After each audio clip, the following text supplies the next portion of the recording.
Hello नमस्कार दोस्तों, मेरा नाम अखिल मित्तल है। और मैं मार्केट में मोर देन 8 इयर्स का एक्सपीरियंस रखता हूँ। तो उसी एक्सपीरियंस के बेसिस पे मैं आपको यहाँ पे मार्केट में कुछ एनालिसिस टिप्स आपको देना चाहूँगा कि कैसे आप मार्केट में जो है वो मार्केट को बेटर अंडरस्टैंडिंग कर सकते हैं, मार्केट को एक बेटर व्यू से देख सकते हैं। ओके।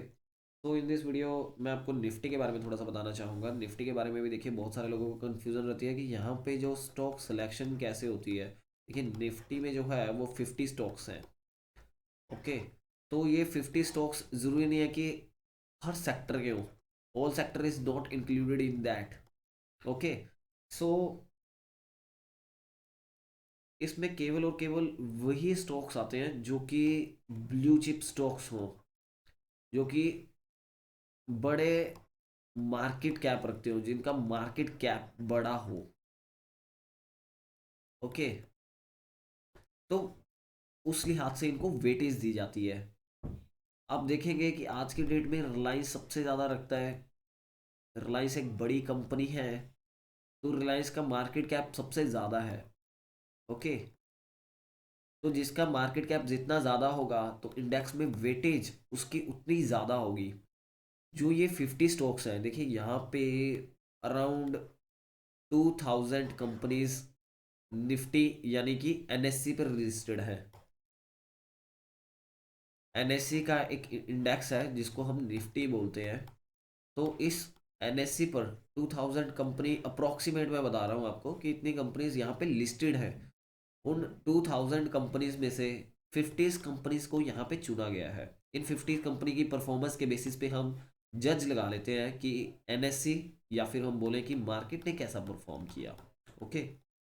सो मार्केट परफॉर्मेंस को शो करते हैं ये।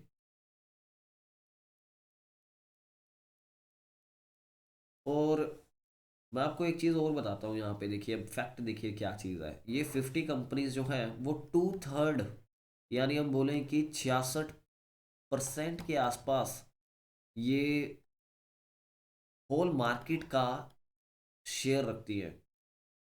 यानी 66, 50 कंपनी, ये 66% है। और बाकी की जितनी भी कंपनीज हैं, मान के चलिए 1950 कंपनीज, ये सिर्फ और सिर्फ 33% की वेटेज रखती है ऑन एनएससी।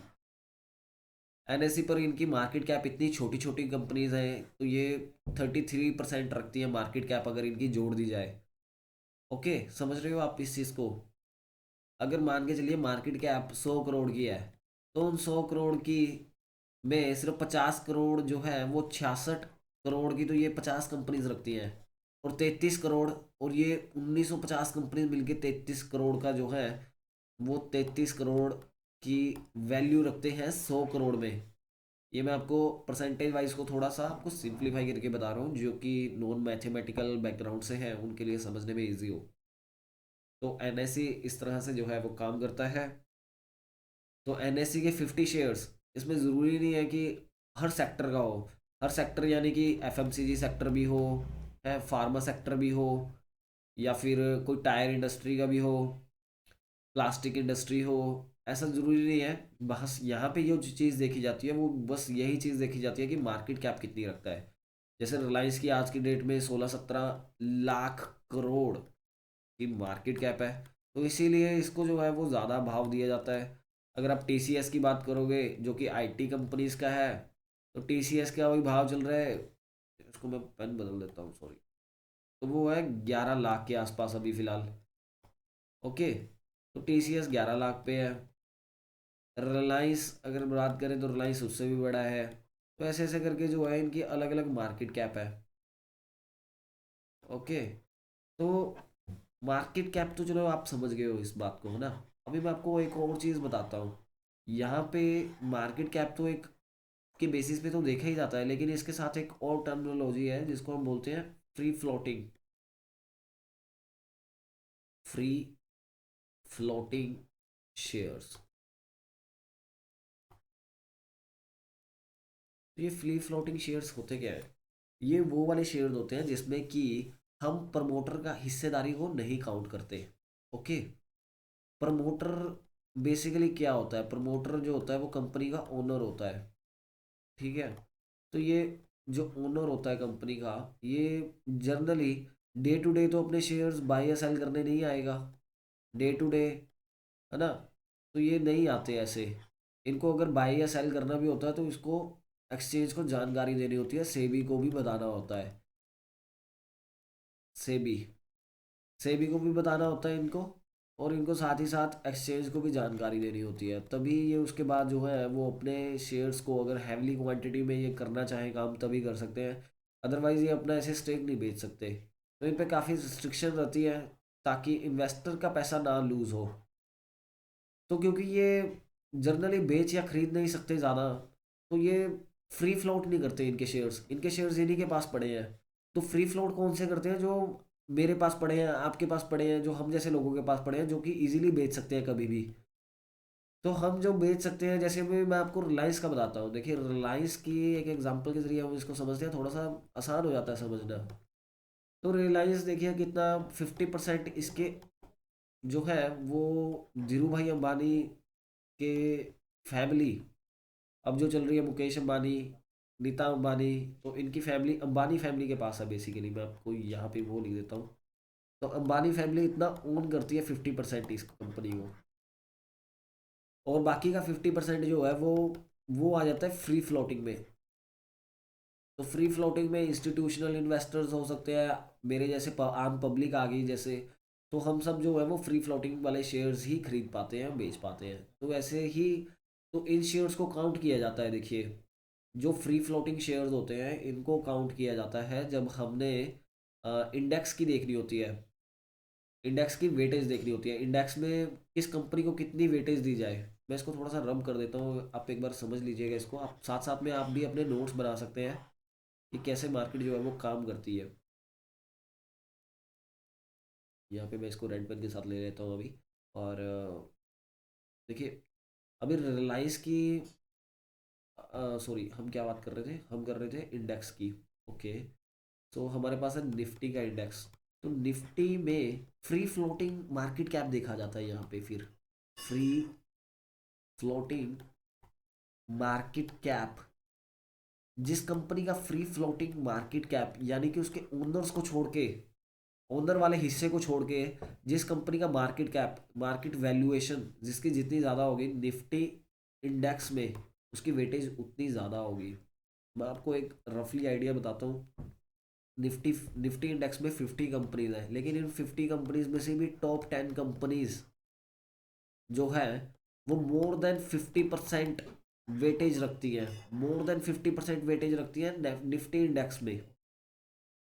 निफ्टी इंडेक्स में मोर देन 50% की वेटेज है सिर्फ 10 स्टॉक्स की। उसके बाद 40 स्टॉक्स जो ऐसे हैं जिनकी 40 स्टॉक मिलके जो है वो 10 स्टॉक के बराबर आते हैं, फ्री फ्लोटिंग मार्केट कैप के लिहाज से मैं आपको बता रहा हूँ। ओके, तो यहाँ पे फ्री फ्लोटिंग मार्केट कैप के लिहाज से जो है वो जज किया जाता है कि किस स्टॉक को कितनी वेटेज दी जानी है। वेटेज का मतलब शायद हो सकता है मैं भी कुछ समझ ना पा रहे हूँ, मैं वो भी थोड़ा सा बता ही देता हूँ। वैसे काफ़ी बेसिक हो जाता है देखिए मैथमेटिक्स की और ये टर्मिनोलॉजी। हो सकता है कुछ जो एडवांस नॉलेज रखते हो इन चीज़ों की तो उनके लिए थोड़ा सा ये सेशन जो है वो बोरिंग भी हो सकता है मे बी। बट देखिए मेरा काम है आपको पूरी जानकारी देना, तो वो मैं ड्यूटी अच्छे से निभा रहा हूँ। प्लीज़ आप भी अपनी ड्यूटी अच्छे से निभाइए, हमारे चैनल को सब्सक्राइब कीजिए और हमारी प्रीवियस वीडियोस को भी ज़रूर विज़िट कीजिएगा। थैंक यू, अगर आप ऐसे ही हमें सपोर्ट करते रहे तो। और देखिए यहाँ पे निफ्टी इंडेक्स में मैंने आपको बताया कि टॉप 10 कंपनीज 50% का जो है वो वेटेज रखती है। वेटेज क्या चीज़ होती है? देखिए अभी वेटेज वो चीज़ होती है, अभी आप स्पेलिंग पे मत जाइएगा प्लीज़, हो सकता है मैं थोड़ा गलत लिख दूँ। तो वेटेज क्या है? देखिए वेटेज क्या है कि